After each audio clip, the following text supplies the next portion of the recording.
This tree is dedicated to Mike and Maggie. They were both crossing guards here at school number 2 for a very long time, and long-time 7th Ward residents. So we appreciate all their good service, their dedication, and their commitment to our city of Linden. And as you all know, school number 2, I'm just happy to be here. This is the first school that I went to. As you all know, I was born and raised on Southwood Avenue, 1818 Southwood Avenue. And it just feels good to be able to come back to my original school and be a part of anything that's good here. Good morning, everyone.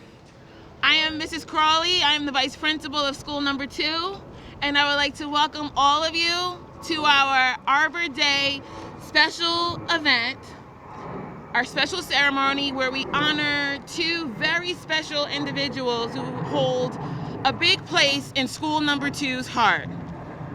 Mr. Mike and Miss Maggie. Let's give them a round of applause, please.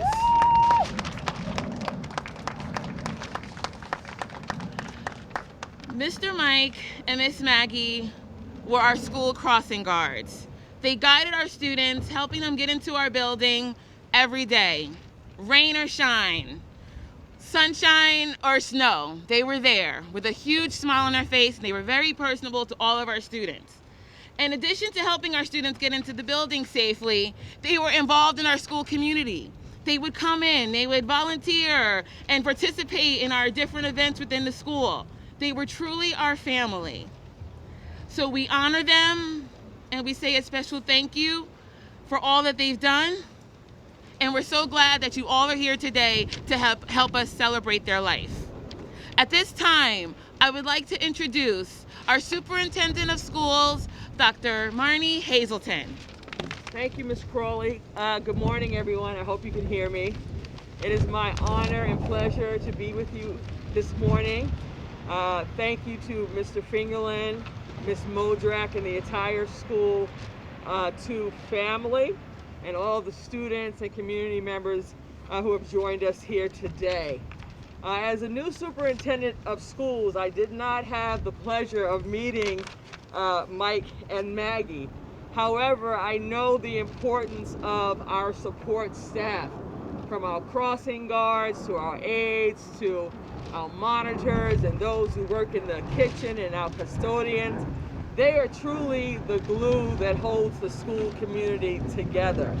And we honor and we appreciate and we love their commitment and dedication. And from what Mrs. Modrak was able to share with me briefly, and what I see here today in the turnout, I understand how beloved Mike and Maggie were truly appreciated by the school community.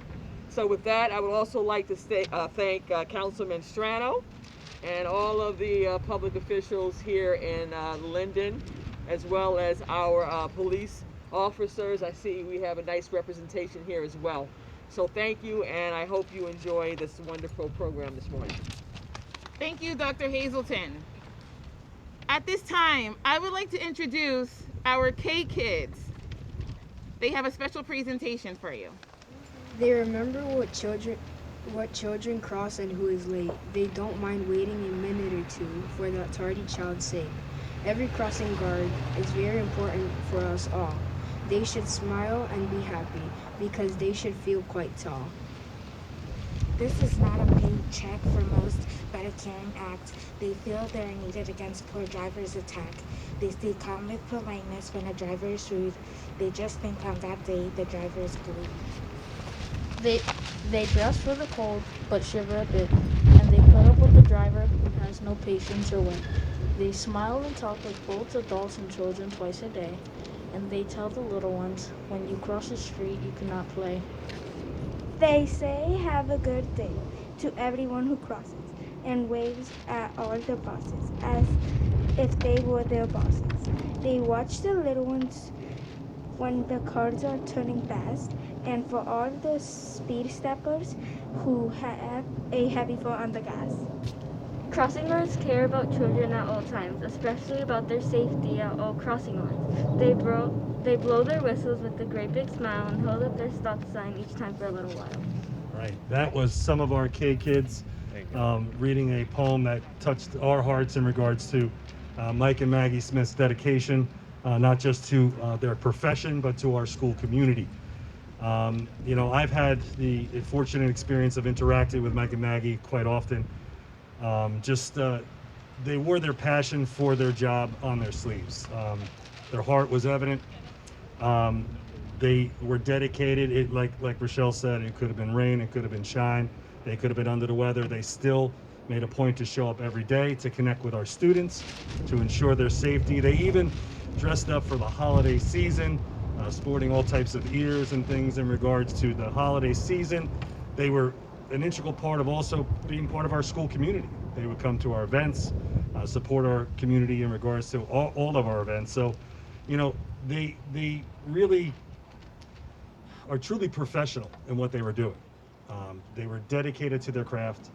And to be honest with you, again, it's hard to find individuals that are as passionate as Mike and Maggie were in regards to being a crossing guard or anything. So from the bottom of my heart, I know what they meant to this school. I know what we meant to them as well. And I can honestly say it was a relationship that was mutually respected and appreciated. And they will be missed. And this is our way of kind of keeping them in our memories, because again, they were such an impact on the school to community. So I'm not going to take too much of the time. We've got some other guests coming up, but we do have also Mike and Maggie's son and daughter here to speak on their behalf as well. So we're excited to hear from them. But thank you to the councilman, to our superintendent, to the law enforcement, to the commission for making this happen, to the local community members. I see Mr. Parker, he's right there with them. So we thank you for taking the time out of your schedule today to come here and pay respects to two great people. So thank you so much. At this time, I'd like to bring up Councilman Strato. Thank you, Principal. I was not aware that we were having this dedication as well, but just a little history. I knew Mike and Maggie a long time. They were one time they were residents in the 7th Ward. They were constituents. They were supporters. Always good folks. And yeah, they will be missed. And this is a great moment and a great dedication to them. And I appreciate you all doing that for them. A little bit of history about Arbor Day. I figured that maybe I should Google Arbor Day and see exactly what Arbor Day was all about. The history on it was the first time there was any kind of an Arbor Day dedication or celebration. It actually lasted for like a week, and it was like in the late 1500s in Spain. In this country, the true dedication of Arbor Day for the United States was a proclamation that was done by President Teddy Roosevelt back in 1906. And his proclamation basically stated that he wanted the youth to know the importance of trees, both in the conservation world and also, as what trees provide for us, and how important it was for children to be educated the importance of trees. So I just want to thank you all for coming out here today, giving me the opportunity to speak, and thank our shade tree commissioners. We have Jeff Tandle here. We have Ron Martinez and Martins, and we have Judy McCarthy that are our commissioners. And thank you for coming and being part of this proclamation and dedication and recognition of Arbor Day. And thank you all for coming out again. Thank you. I'd like to, at this time, bring up Maggie and Mike's son and daughter to share a few words in honor of them. So Jen and Scott, can you come up, please? I didn't really plan a speech for today, nor did my brother, but I can tell you that both my parents thoroughly enjoyed working here with the staff, with the kids. We grew up in the neighborhood. We grew up on 15th Street. They had a wonderful time working here. I used to pick them up from here on my day off from work. I always used to go to ShopRite. And when I see the faces here today, when I walk through the doors, I felt like the tears were gonna come down my face with that sign. This place meant a lot to them, especially James. James was like their their trio. He was like in their circle more than he could ever know. I could think of some funny things to say, but I'm not going to say it here. I'll leave that for another time. They enjoyed working here. They loved the kids. And like you said, my father used to, for every single holiday, he had the little ears. And he just enjoyed it. They enjoyed it. And I appreciate this. I know we were going to do it last year, but because of the virus, and I'm very thankful that, this happened. I really do appreciate it, and so does my brother. It's been a crazy year, but I'm glad that everyone gets to come back and, try to, get back to normal. And this is one of the things to get back to normal, and I appreciate it. And they do too. It's a nice day out, Mom and Dad. Okay. All right, now we're gonna officially dedicate this tree. I know we're gonna bring our K-Kids in. All right, we're gonna, as you see, we went out and we got a beautiful plaque so that every time we come past this tree, for future generations, we know why this tree is here and the importance of those individuals associated to this tree. So to make it official dedication, we're gonna bring some of our K-Kids down and they're gonna water this tree to make it official. So again, before I say anything else, thank you so much for everybody that took their time out of their schedule to come here today and acknowledge two great people and support our School 2 community. So I'd like to get the K-Kids down to get this tree officially dedicated. So as they water this tree, there's a very special garden where the trees of memory grow, nurtured by the kindness and concern that good friends show. The roots are cherished memories of good times in the past, the branches tender promises that souls endure and last. Hello everyone, my name is Jeff Tandle. I'm chairman of the Linden Shade Tree Commission, and I didn't realize that they were doing this dedication today, which is great. There's nothing you can do better than planting a tree for a loved one. I still remember trees on my property that my grandmother planted, and it always gives me a good feeling every time I see them. They live a lot longer than we do, and it's something that's multi-generational. It's one of the great things too in Linden is that we have so many families that have been here for such a long time. So I just wanted to say a few words about Arbor Day and the importance of green infrastructure. The tree we planted here is a linden tree for which the city was named back in the late 1800s and early 1900s.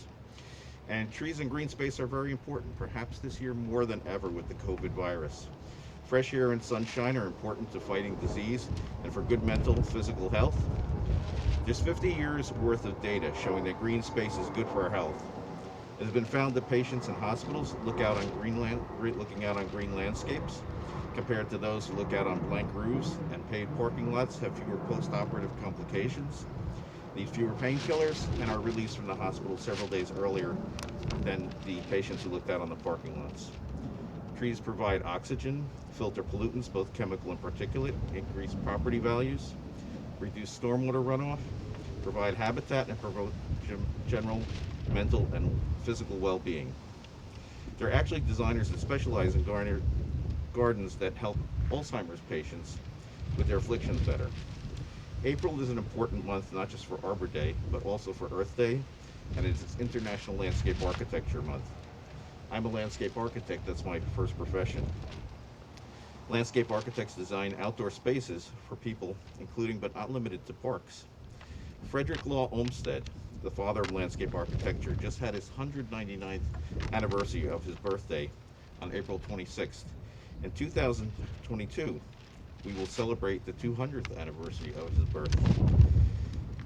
He and his firm designed many famous parks, including Central Park in New York, Prospect Park, the Green Necklace in Boston, among many others, and Essex County Park, which was the first county park system in the United States, and the Union County Park system. His successor firm designed that as well.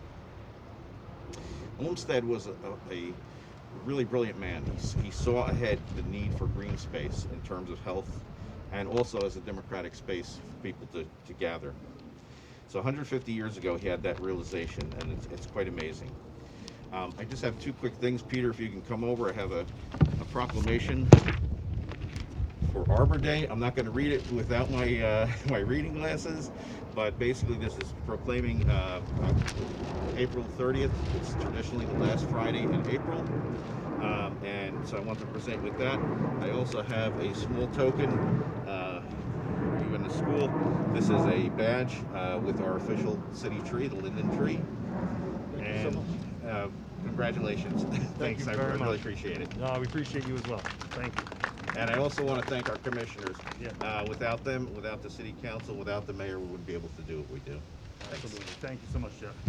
All right, guys. You know, we learned a lot here today, not just obviously about Mike and Maggie and their dedication, but we also learned a lot about Arbor Day and the reasons why behind it. So again, we'd like to thank the Tree Commission, Shade Commission for coming out here today, putting this all together and assisting us. And again, get home safe, guys. Enjoy this beautiful day. Take a walk in nature, because that's what obviously these trees are all about, for us to kind of enjoy the outdoor space like Jeff was talking about. So let's have a great day. And again, thank you so much for your time and coming out this afternoon, or morning, I should say.